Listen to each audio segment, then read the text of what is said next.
Say hi. Hi. Baby girl.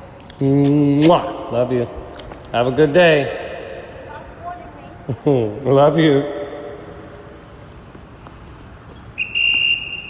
Man, you know, Christian, he one of those people you can count on when you need. I'm talking even 3 a.m., 4 a.m., you might get a mouthful, but he gonna be there. You know, he's one of those people, you know, going gets tough, he has your back. I would describe Christian as a dedicated father who tries his hardest to be as perfect as he possibly can. It's really hard to kind of put this into words just because me and Chris, like our upbringing was very similar. So we don't have very many, I guess, good examples of what to do, but his ambition to try to be different or to do right or to just completely have a different childhood than what he had growing up is admirable.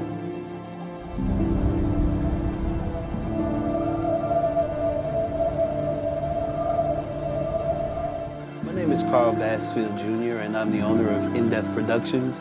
I'm also a local minister here in the town of Blackstone, Virginia, and I'm also a third-degree Master Mason. Christian Rodriguez, I met him many years ago before I became a Mason, a business owner, when, you know, I was just a young person that pretty much didn't have it figured out. I moved to Richmond trying to start my life. I didn't know anybody out there, and being somebody from a rural area, being in the city was, you know, kind of scary. When I met him, I was at the apartment complex. He took me under his wing immediately, you know, and he showed me where to go and where not to go.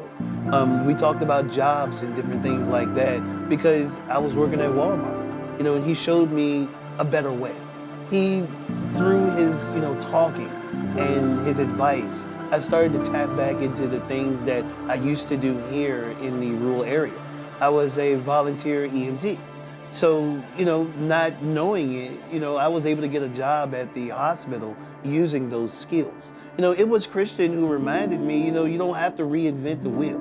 You know, it's okay to, you know, fall back on previous knowledge. And every now and then we do need somebody like that to give us that reminder. I know Christian because the dude's my brother. He's the unbiological uncle of my kids, as I am to his. He gave me my best friend when I had nothing and I was going through a really dark time. And in that same dark time, he made sure my daughter got to school. He made sure I had food in my stomach. He made sure I had a place to lay my head and so I wasn't sleeping in my car. He and I have always fed off each other, but in a good way. We explain to each other when we think we're messing up, and we applaud each other when we're doing the right thing. When I first met Christian, someone had told me that he was, they described him as being loyal to a fault. And that is just the best way to describe. He is loyal and dedicated just to a fault. When I met him, he was not in the best position in life. But even then, he was still, like, being at his, what I would say is close to rock bottom as possible, he was still always trying to help someone out. And I always thought that was just beautiful and selfless. Yeah, my name is Brian Gibson. I'm 40 years old, and I'm gonna make a couple short videos about Christian. The first one is just I'm gonna talk about how me and him became friends. It was 25 years ago, 26 years ago. Young teenagers, a whole bunch of kids was out there, and out of all these kids, he was the only kid that I connect to. We started talking. He was very like straight to the point, and there was no like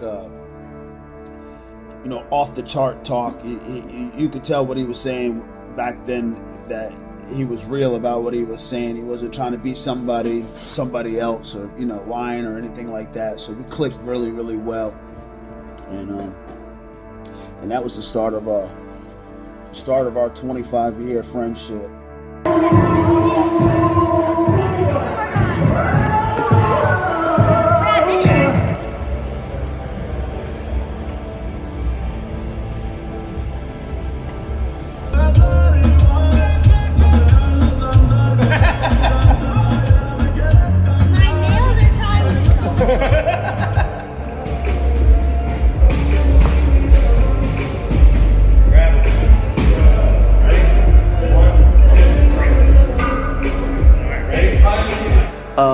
over the years, you know, especially going through the ministry walk and, you know, becoming a Mason and trying to become a better man, speaking with him and hearing the different things that he's had going on, and, you know, giving him advice and still taking advice from him. I can see the growth and the changes that he's made. Since this last situation that he's found himself in, I can say without a doubt in my mind that the Christian today is not the Christian of yesterday. He's a family man. He's at home with his kids. He's, you know, involved with homework. He's involved with sports. He doesn't have time for all of the other things. He's influenced me quite a bit. I wouldn't even have my business right now if it wasn't for him. Like, he just gave me the confidence to be like, hey, it was all things that I was thinking in my head, but I was like, that's not something I could ever do. But it was his words of encouragement that made me just go for it, and here I am now. I haven't had a regular, you know, job where I clock in and out. In 4 years I've been running my business. I feel like I've grown a lot as a person because of him and his encouragement and just his confidence in me. So I feel like I'm a completely different person than what I was when I met him, and it's all really good things. This is touchy for me. Kind of hard. My daughter passed away, and unfortunately, I have the street mindset sometimes, and my daughter overdosed on fentanyl. I found out where she got it from. And the only thing I wanted to do was go get revenge. That's all my heart and all my mind wanted to do.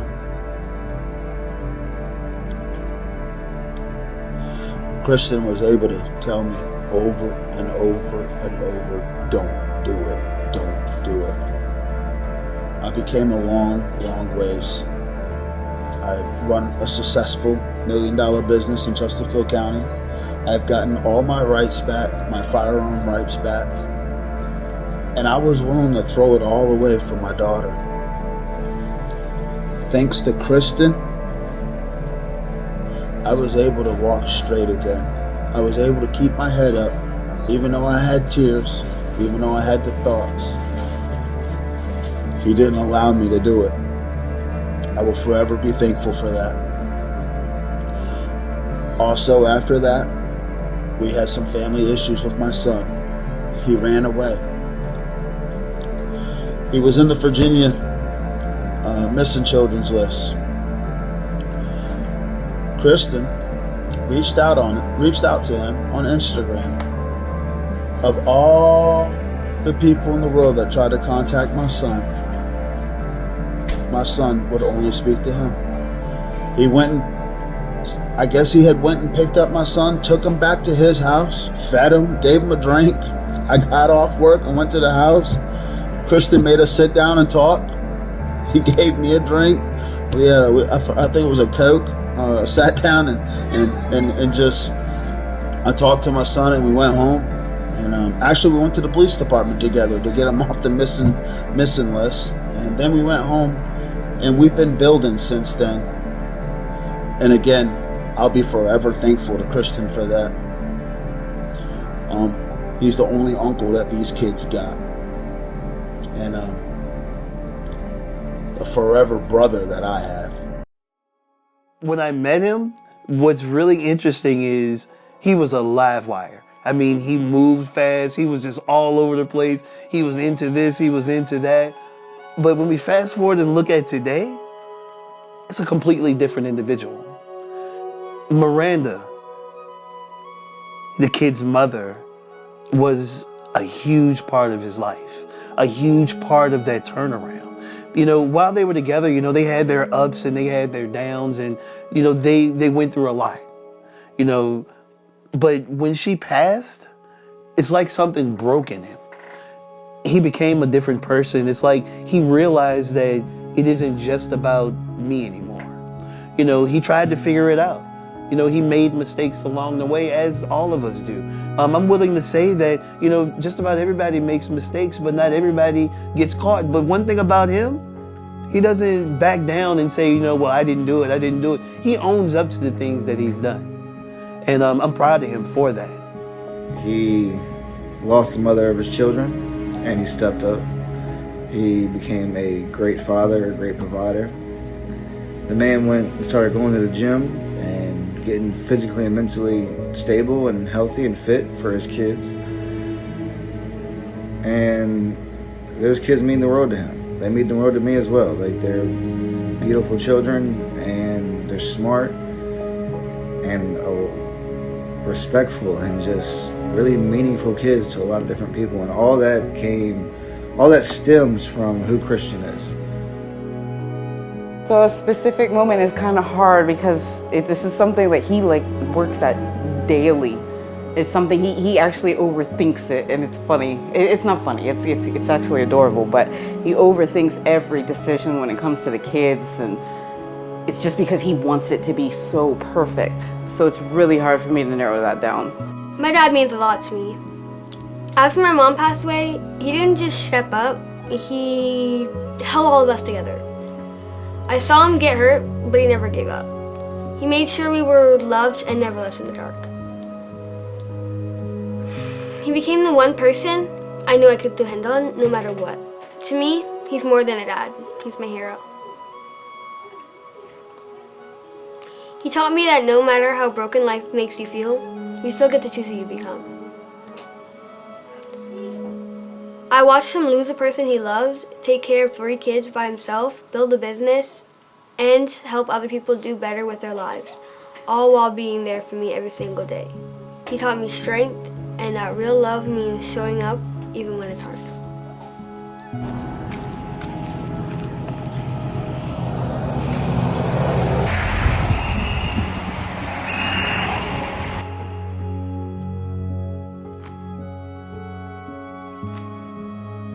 My daddy taught me to be kind and to never give up. He also taught me integrity. It means to always do good things even when people aren't looking. And that I can be anything what I want when I grow up. My dad means everything to me. When my mom died, I didn't know I was supposed to keep going. But my dad never left me hanging. He's been there through everything. He makes sure we're okay, even when I know he's hurting too. He's the reason I didn't give up. He's not just my dad. He's the person I want to be when I grow up to be like. To me, my dad is a source of inspiration.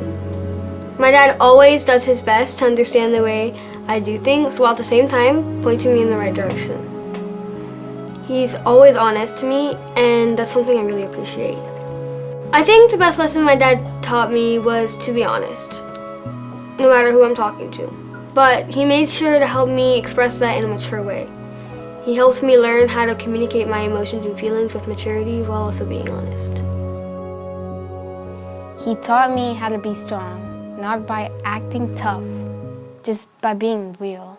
He showed me that even when life hits you hard, you don't just give up on your family. You don't run, you show up. I've watched him take care of us, work hard, and to help others, people too.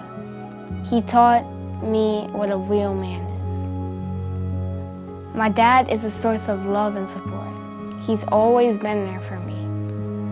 He is my mentor, and he does his best to send me in the right direction. No matter what, I am proud to call him my dad. He is the best dad I can ask for. Birthday to you. Happy birthday to you. Fine, but I'm not fine. There you are. Stop. Part 1. Ready for water.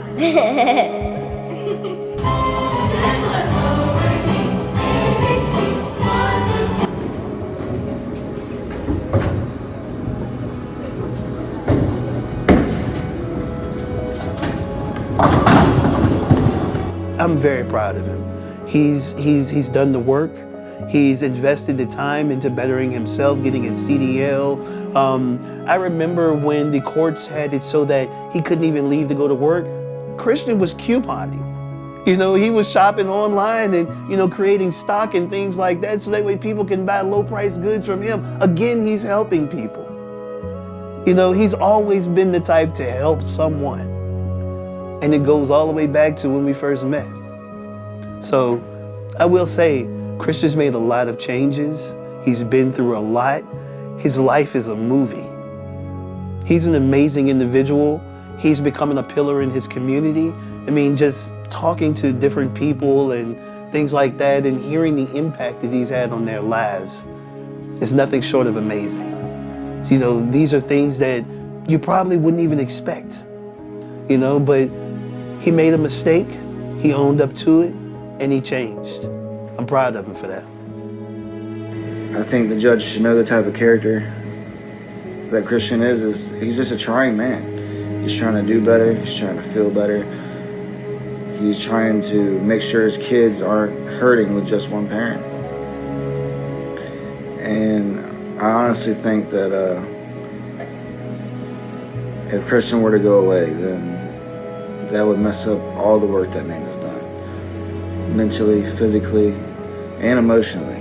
For him and his children, for me, my children. And I just believe that the courts and the judges should know that he's a really, really good person. No, and I think about where I was when I met him and where I am now, and this is just my emotional reaction. I've grown a lot. I have a lot more confidence in myself and what I can do and who I am as a person and what I can accomplish thanks to him. You know, the thing about this is that people tell judges all the time 1,000 things. And the judges always say, man, I've heard that 1,000 times. I can assure you, Kristen, that man made a mistake. It's gonna bother him for the rest of his life. He might not show it, but in the back of his head, he's got tears.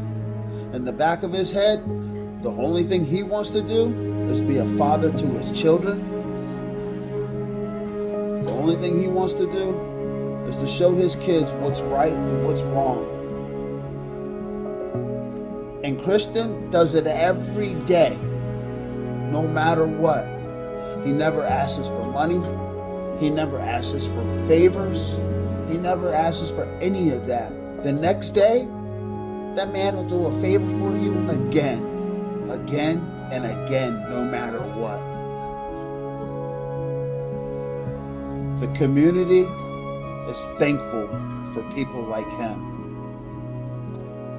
All right, bring it up this way.